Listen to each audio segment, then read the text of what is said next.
आपन खोरिया बहार अपनी पापा आपन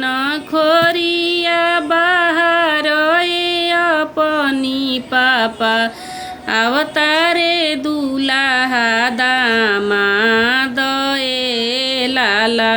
अवतारे दुलाहा दामाद लाला खाए के मंगले दुल्हा पूड़ी कचौड़ी हो खाए के मंगले दुल्हा पूड़ी कचौड़ी हो लड़े के मंगले माए दान लाला लड़े के मंगले माए दान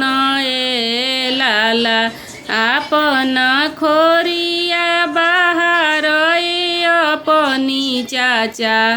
आपन खोरिया बहार अपनी चाचा अवतारे दुलाहा दामाद लाला अवतारे दुलाहा दामाद लाला खाए के मंगले दुल्हा पूड़ी कचौड़ी हो खाए के मंगले दुल्हा पूड़ी कचौड़ी हो लड़े के मंगले माए दान लाला लड़े के मांगस माए दान लाला आपन खोरिया बहार अपनी भैया आपन खोरिया बहार अपनी भैया अवतारे तोहरो बहनो ये भैया अवतारे तोहरो बहनो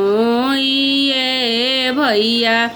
पेन्हल ना धोतिया माथे बान्हल पगरिया हो